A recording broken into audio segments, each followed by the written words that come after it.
বিসমিল্লাহির রহমানির রহিম। আসসালামু আলাইকুম ওয়া রাহমাতুল্লাহ। আজকের এই পর্বে আমরা পবিত্র কোরআনের এক গুরুত্বপূর্ণ সূরা সূরা আনফাল নিয়ে বিস্তারিত আলোচনা করব। এই সূরাটি কখন, কেন নাজিল হয়েছিল, এর মূল বিষয়বস্তু কি এবং আমাদের জন্য এতে কি শিক্ষা রয়েছে, সবকিছুই আমরা জানার চেষ্টা করব ইনশাআল্লাহ। প্রথমেই এক নজরে সূরা আনফাল সম্পর্কে কিছু মৌলিক তথ্য জেনে নেওয়া যাক। তারতিব ফিল মুসহাফ কোরআনে ক্রম। বর্তমান কোরআন মাজিদের বিন্যাস অনুযায়ী সূরা আনফাল হল ৮ নম্বর সূরা। এর আগে রয়েছে সূরা আরাফ এবং এর পরে রয়েছে সূরা তাওবা। তারতিব বিন নুজুল, নাজিলের ক্রম। নাজিলের ধারাবাহিকতা অনুসারে এটি ৮৮ নম্বর সূরা। এর আগে সূরা বাকারা এবং পরে সূরা আলে ইমরান নাজিল হয়েছিল। নাজিলের সময় ও স্থান। সূরা আনফাল দ্বিতীয় হিজরিতে ঐতিহাসিক বদর যুদ্ধের পর মদিনায় নাজিল হয়েছিল, তাই এটি একটি মাদানী সূরা। আয়াত সংখ্যা। এই সূরায় মোট ৭৫টি আয়াত রয়েছে। সূরা নম্বর। এটি কোরআনের ৮ নম্বর সূরা। এখন আমরা জানব এই সূরার নামের তাৎপর্য, অর্থাৎ আনফাল নামের রহস্য। আনফাল শব্দটি নফল শব্দের বহুবচন। নফল মানে হল পুরস্কার বা বাড়তি পাওনা, আর পরিভাষায় আনফাল মানে যুদ্ধে লাভ করা সম্পদ বা গনিমত।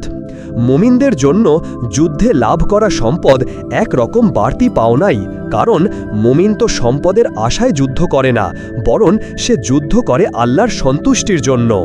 ঐতিহাসিক বদর যুদ্ধে জয়লাভ করার পর গনিমতের সম্পদের ভাগাভাগি নিয়ে মুসলিমদের ভেতর কিছুটা তর্ক বিতর্ক বা মতপার্থক্য শুরু হয়েছিল, যা কোনোভাবেই তাদের ইমানি স্পিরিটের সঙ্গে সঙ্গতিপূর্ণ ছিল না।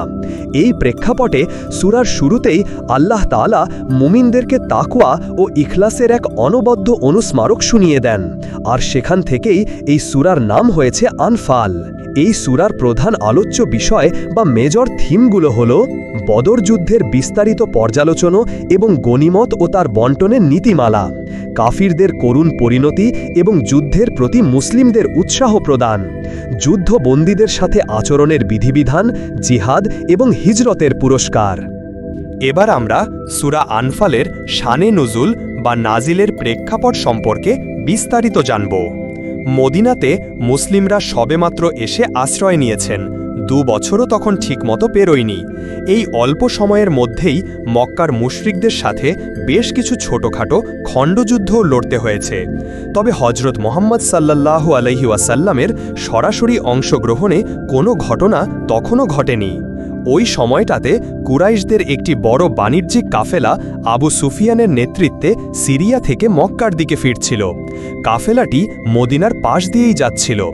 মুসলিমরা চাইলেন এই মুশরিকদের কাফেলাকে জব্দ করতে। ওদিকে আবু সুফিয়ান চতুরতার সাথে মক্কায় খবর পাঠিয়ে দিল যে মুসলমানরা তাদের আক্রমণ করতে আসছে, সুতরাং দ্রুত সাহায্য নিয়ে এসো। এই খবর পেয়ে গোটা মক্কায় হৈ হৈ রই রই পড়ে গেল। আবু জাহেলের নেতৃত্বে মক্কার বড় বড় নেতা ও তাদের সাঙ্গপাঙ্গরা অস্ত্রশস্ত্র নিয়ে মদিনার দিকে ছুটে এলো। আল্লাহ ও তার রাসূল সাল্লাল্লাহু আলাইহি ওয়াসাল্লামের ইশারায় মুসলিমরা তখন তাদের পরিকল্পনা পরিবর্তন করলেন। বাণিজ্যিক কাফেলার পরিবর্তে এবার সরাসরি কুরাইশদের মূল বাহিনীর সাথেই মোকাবেলা করার সিদ্ধান্ত হল। আল্লাহর শত্রুদের সাথে ময়দানেই বোঝাপড়া হবে, এই ছিল তাদের সংকল্প। আল্লাহ তাদেরকে সাহায্য করলেন। বদরের প্রান্তরে কুরাইশদের অহংকার ও দম্ভ মরুভূমির তপ্ত বালিতে মিশিয়ে গেল। কিন্তু এরপর একটি নতুন পরিস্থিতি তৈরি হল। যুদ্ধে অর্জিত সম্পদ অর্থাৎ গনিমতের ভাগাভাগির প্রক্রিয়া নিয়ে সাহাবীদের মধ্যে মতবিরোধ দেখা দিল। এই সব গুরুত্বপূর্ণ বিষয় নিয়েই সূরা আনফাল বিস্তারিত আলোচনা করেছে। এটি সমস্যার সমাধান দিয়েছে। যুদ্ধে মুমিনদের করণীয় কি হবে, যুদ্ধে জয় পেতে হলে তাদের মন মানসিকতা কেমন থাকা চাই, শান্তি চুক্তির ব্যাপারে কোনো ঝামেলা হলে কি করতে হবে, এ সব কিছুই এই সূরায় উঠে এসেছে। মোট কথা, ঐতিহাসিক বদরের যুদ্ধ এবং এর সংশ্লিষ্ট ঘটনাবলীকে কেন্দ্র করেই এই সূরাটি নাজিল হয়েছিল। সূরা আনফালের অভ্যন্তরীণ এবং অন্যান্য সূরার সাথে এর চমৎকার সম্পর্ক রয়েছে। সূরার শুরু শেষ সম্পর্ক। সূরার শুরুর দিকে মুমিনদের কয়েকটি বিশেষ বৈশিষ্ট্য নিয়ে আলোচনা করা হয়েছে, আর সূরাটির শেষও করা হয়েছে মুমিনদের আরও কিছু বৈশিষ্ট্য তুলে ধরার মাধ্যমে। এতে করে আলোচনাটি একটি পূর্ণতা পেয়েছে। অন্যান্য সূরার সঙ্গে সম্পর্ক। এই সূরার আগের সূরা হল সূরা আরাফ। সূরা আরাফের শেষ দিকে আল্লাহর গোলাম হিসাবে ফেরেশতাদের কিছু বৈশিষ্ট্য বর্ণিত হয়েছে, আর সূরা আনফাল শুরু হয়েছে মুমিন অর্থাৎ আল্লাহর আর এক গোলাম এর বৈশিষ্ট্য দিয়ে। কি চমৎকার ধারাবাহিকতা! সূরা আনফালের অভ্যন্তরীণ এবং অন্যান্য সূরার সাথে এর চমৎকার সম্পর্ক রয়েছে। সূরার শুরু শেষ সম্পর্ক। সূরার শুরুর দিকে মুমিনদের কয়েকটি বিশেষ বৈশিষ্ট্য নিয়ে আলোচনা করা হয়েছে, আর সূরাটির শেষও করা হয়েছে মুমিনদের আরও কিছু বৈশিষ্ট্য তুলে ধরার মাধ্যমে। এতে করে আলোচনাটি একটি পূর্ণতা পেয়েছে। অন্যান্য সূরার সঙ্গে সম্পর্ক। এই সূরার আগের সূরা হল সূরা আরাফ। সূরা আরাফের শেষ দিকে আল্লাহর গোলাম হিসেবে ফেরেশতাদের কিছু বৈশিষ্ট্য বর্ণিত হয়েছে, আর সূরা আনফাল শুরু হয়েছে মুমিন অর্থাৎ আল্লাহর আরেক গোলাম এর বৈশিষ্ট্য দিয়ে। কি চমৎকার ধারাবাহিকতা! সূরা আনফালকে আমরা কয়েকটি প্রধান সেগমেন্ট বা অংশে ভাগ করতে পারি। প্রকৃত মুমিনের পরিচয়। সূরার শুরুতেই আল্লাহ তাআলা প্রকৃত মুমিনদের পরিচয় আমাদের সামনে তুলে ধরেছেন এবং সেই সাথে ঘোষণা করেছেন তাদের জন্য নির্ধারিত পুরস্কার। মুমিনদের জন্য আল্লাহর পরিকল্পনা। এই সূরায় স্পষ্টভাবে বলা হয়েছে যে মুমিনদের জন্য আল্লাহর পরিকল্পনার চেয়ে ভালো আর কিছুই হতে পারে না। মানুষ তো শুধু বর্তমান দেখে পরিকল্পনা করে, কিন্তু মহান রব সব কিছু সামনে রেখে ভবিষ্যতের জ্ঞানসহ পরিকল্পনা করেন। কাফিরদের চক্রান্ত নস্যাৎ। মুসলিমদের বিরুদ্ধে কাফিরদের চক্রান্ত চিরকালের, কিন্তু মুসলিমরা যদি সঠিক পথে থাকে, আল্লাহর ওপর ভরসা রাখে, তাহলে আল্লাহই সেই সব চক্রান্ত থেকে তাদের রক্ষা করবেন এবং কাফিরদের পরিকল্পনা নস্যাৎ করে দেবেন। এবার আমরা সূরা আনফালের ফজিলত বা মাহাত্ম্য সম্পর্কে জানব। বিশুদ্ধ বর্ণনা সূত্রে এ সূরার সুনির্দিষ্ট ফজিলতের কোনো হাদিস পাওয়া যায়নি, তবে এই সূরাটিতে যেহেতু জিহাদের বিধিবিধান বিশেষভাবে স্থান পেয়েছে, তাই কিছু তাফসিরবিদ এর নাম দিয়েছেন সূরাতুল জিহাদ। শত্রুপক্ষের গতিবিধি সম্পর্কে সজাগ থাকার জন্য এবং নিজেদের ঈমানি চেতনাকে শানিত করার জন্য মুসলিমদের উচিত এই সূরার পঠন পাঠন পুরোদমে জারি রাখা। সূরা আনফাল ও এর পরবর্তী সূরা সূরা তওবা, এই দুটো সূরাকে অনেকটা অ্যাসিড টেস্টের মতো বলা যায়। এর মাধ্যমে আমরা আমাদের আকীদা বা বিশ্বাসকে ঝালিয়ে নিতে পারি। অর্থাৎ এই দুটো সূরার শিক্ষার সাথে যদি কারোর ধ্যান ধারণা ও জীবনাচরণ না মেলে, পদে পদে যদি বৈপরীত্য তৈরি হয়, তবে বুঝে নিতে হবে তার আকীদাতে গলদ বা সমস্যা রয়েছে। মনে রাখতে হবে আমাদের শত্রুমিত্র নির্ধারণ করার একটি স্পষ্ট মানদণ্ড হল এই সূরা আনফাল ও সূরা তওবা। আসুন এবার সূরা আনফালের গতিপথ বা মূল আলোচনার ধারা ও প্রধান থিমগুলো দেখে নিই। কেন্দ্রীয় থিম। এই সূরার কেন্দ্রীয় থিম বা মূল প্রতিপাদ্য হল যুদ্ধের মূল মন্ত্র, আল্লাহর ওপর অগাধ বিশ্বাস বা ঈমান। এর অধীনে কয়েকটি গুরুত্বপূর্ণ দিক আলোচিত হয়েছে। আল্লাহর ওপর ভরসা, বিজয়ের শ্রেষ্ঠ কৌশল। সূরার শুরুতেই মুসলিমদের স্মরণ করিয়ে দেওয়া হয়েছে যে বিজয় কেবল আল্লাহর পক্ষ থেকেই আসে, তাই ভরসাও করতে হবে একমাত্র তারই ওপর। বদর যুদ্ধ। ঈমানের জোরেই যে বিজয় অর্জন সম্ভব, ঐতিহাসিক বদর যুদ্ধ তার চাক্ষুষ প্রমাণ। মুসলিমদের একটি ছোট্ট দল কাফিরদের এক বিশাল বাহিনীর বিরুদ্ধে জয়ী হয়েছিল শুধুমাত্র ঈমান ও আল্লাহর সাহায্যের ওপর ভিত্তি করে। যুদ্ধনীতি নির্ধারণ। আল্লাহর ওপর পূর্ণ ঈমান রাখবার পাশাপাশি মুমিনদের আরও কিছু করণীয় বিষয় রয়েছে এবং কিছু বর্জনীয় বিষয়ও রয়েছে। সেসব কিছু আল্লাহ তাআলা এই সূরায় খুঁটিয়ে খুঁটিয়ে তুলে ধরেছেন এবং সুস্পষ্ট যুদ্ধনীতি নির্ধারণ করে দিয়েছেন। আসমানি সাহায্য। সামরিক প্রস্তুতি যতটুকু থাকুক না কেন, দিন প্রতিষ্ঠার জন্য যদি খাঁটি সংকল্প থাকে, তবে কাতারে কাতারে ফেরেশতা নেমে আসবে আল্লাহর পক্ষ থেকে সাহায্যকারী হিসেবে, ফলে বিজয় অনিবার্য হয়ে উঠবে। সূরা আনফালে বিভিন্ন আয়াতে যে গুরুত্বপূর্ণ বিষয়বস্তুগুলো আলোচিত হয়েছে, তার একটি সংক্ষিপ্ত চিত্র এরকম। আয়াত 2 থেকে 4। কোরআনের বার্তা শুনলে মুমিনদের ঈমান বাড়ে, মুমিনরা নামাজ কায়েম রাখে আর আল্লাহর দেওয়া জীবিকা থেকে তারা আল্লাহর পথে খরচ করে। আয়াত 5 থেকে 14। আল্লাহই চেয়েছেন মুসলিমরা বদরে মুশরিকদের বিরুদ্ধে লড়াইয়ে অবতীর্ণ হোক, যেন সত্য প্রতিষ্ঠা পায় এবং কাফিররা সমূলে ধ্বংস হয়। আয়াত 15 থেকে 19।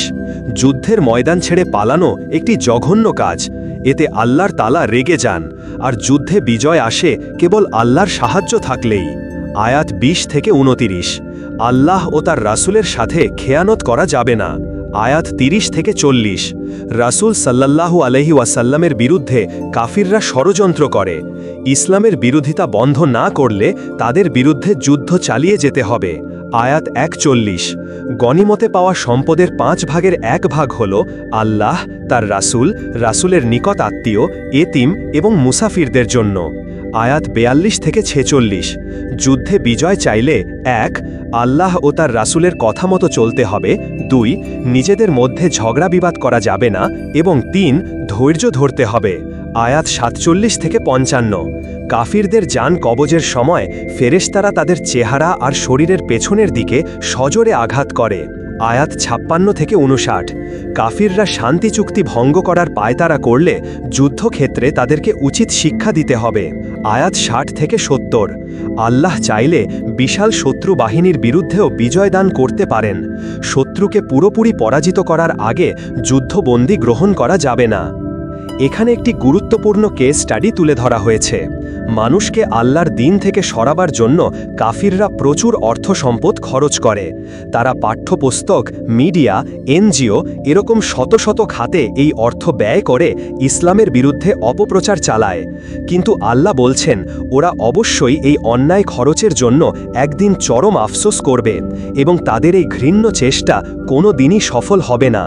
তাই প্রত্যেক মিডিয়া কর্মী, পাঠ্যপুস্তক প্রণেতা এবং সংশ্লিষ্ট ব্যক্তিবর্গের জন্য কোরআনের এই আয়াত নিয়ে কেস স্টাডি করা জরুরি। ইসলামের বিরুদ্ধে নিজেদের চেষ্টা ও সামর্থ্য খরচ করে শেষকালে আফসোস করতে না চাইলে এখনই নিজেদেরকে শুধরে নেওয়া উচিত। সব শেষে সূরা আনফালের 60 নম্বর আয়াত থেকে আমরা অত্যন্ত গুরুত্বপূর্ণ গভীর চিন্তা খুঁজে পাই। আল্লাহ তাআলা এই আয়াতে বলেছেন, শত্রুদের বিরুদ্ধে তোমরা তোমাদের সাধ্যমতো শক্তি সঞ্চয় করো এবং যুদ্ধ করার জন্য আগে থেকেই ঘোড়াগুলো প্রস্তুত রাখো। এর ফায়দা বা উপকারিতা হল, শত্রুরা তোমাদের বিরুদ্ধে কোনো পদক্ষেপ নেওয়ার আগে অন্তত একবার হলেও ভাববে, আর যদি কোনো গোপন শত্রুও থেকেও থাকে তারাও ভয়ে চুপসে যাবে। তাফসিরবিদদের অভিমত হল, আল্লাহর এই আদেশটি সর্বকালের সকল মুসলিমের বেলায় প্রযোজ্য। প্রত্যেককে তার নিজ নিজ সামর্থ্য ও দায়িত্ব অনুযায়ী শত্রুর বিরুদ্ধে সার্বক্ষণিক প্রস্তুতি নিতে হবে। এমনকি শত্রু যদি আপাত দৃষ্টিতে নাও থাকে, তবুও প্রস্তুতিতে কোনো প্রকার ফাঁক রাখা যাবে না। এই বিচারণায় আয়াতটিকে একটি বৈশ্বিক ঘোষণাপত্র বলা যেতে পারে। দুঃখের বিষয় হল, আমরা মুসলিমরা আজ আল্লাহর শিখিয়ে দেওয়া এই গুরুত্বপূর্ণ রণকৌশল রীতিমতো ভুলতে বসেছি। লড়াইয়ের সমস্ত ব্যাপারে আমাদের মধ্যে চরম উদাসীনতা পরিলক্ষিত হয়। একটি উদাহরণ দেওয়া যাক। আজকের পরাশক্তি দেশগুলো তো বটেই, এমনকি ছোট ছোট অমুসলিম দেশগুলো কিছুদিন পরপর সামরিক মহড়া আয়োজন করে। এর পেছনে মূল হেতু একটাই, আশপাশের দেশগুলোকে এই বার্তা দেওয়া যে, দেখো, অস্ত্রশস্ত্র কিন্তু আমাদেরও আছে, সুতরাং সাবধান। আমাদের স্বাধীনতা বা সার্বভৌমত্বে আঘাত করার কোনো রকম ফন্দি আটলে জেনে রেখো, আমরাও তার পাল্টা জবাব দেবার হিম্মত বা সাহস রাখি। তো আধুনিক বিশ্বের অমুসলিম রাষ্ট্রগুলো আল্লাহর বাতলে দেওয়া এই কৌশল ঠিকই রপ্ত করেছে, আর সেটাই বাস্তবসম্মত। নিজের নিরাপত্তা নিশ্চিত করার জন্য প্রস্তুতি নেওয়াটা মোটেও কোনো অপরাধ নয়। অথচ আমরা মুসলিমদের প্রজ্ঞা আজ আগাগোড়া পুরোটাই শুধু অবহেলায় পরিপূর্ণ। কাজের কাজ কিছুই নেই, শুধু হুঙ্কার ছোড়াতেই আমরা ওস্তাদ। হ্যাঁ, এতটুকু জেনে রাখা যেতে পারে যে সামরিক প্রস্তুতি গ্রহণ করতে হলে অবশ্যই ইসলামী কর্তৃপক্ষ বা ইসলামী রাষ্ট্রের অধীনেই করতে হবে। কিন্তু শারীরিক প্রস্তুতির দায়িত্বটুকু তো আমাদের নিজেদের কাঁধেই, তাই নয় কি? সেই সাথে কোরআন হাদিস নিয়মিত পঠন পাঠন এবং শত্রুদের নানামুখী কর্মকাণ্ড সম্পর্কে সচেতন থাকার মাধ্যমে আমাদের মানসিক প্রস্তুতিও গ্রহণ করা অপরিহার্য। সব শেষে এই সূরা আমাদের একটি মৌলিক কারণ ও ফলের সম্পর্ক শিক্ষা দেয়। কারণ মানুষ যখন তাকওয়া অবলম্বন করবে অর্থাৎ আল্লাহকে ভয় করে চলবে ফল তখন সত্য মিথ্যার পার্থক্য করা এবং সঠিক সিদ্ধান্ত নেওয়ার এক বিশেষ ক্ষমতা আল্লাহ তাকে দান করবেন। সুপ্রিয় দর্শক, সূরা আনফাল আমাদের জন্য এক গভীর নির্দেশিকা। বদরের প্রান্তর থেকে শুরু করে আজকের পৃথিবীর প্রতিটি প্রেক্ষাপটে এর শিক্ষা আমাদের পথ দেখায়। আল্লাহ তাআলা আমাদের সকলকে এই সূরার শিক্ষা উপলব্ধি করাল এবং জীবনে তা বাস্তবায়ন করার তৌফিক দান করুন। আমিন। যদি এই ভিডিওটি ভালো লেগে থাকে তাহলে অবশ্যই লাইক দিন, বন্ধুদের সাথে শেয়ার করুন এবং আমাদের চ্যানেলটি সাবস্ক্রাইব করতে ভুলবেন না। পরবর্তী পর্বে আমরা আলোচনা করব কুরআনের আরেকটি গুরুত্বপূর্ণ সূরা নিয়ে। ততদিন পর্যন্ত ভালো থাকুন, সুস্থ থাকুন। আল্লাহ হাফেজ।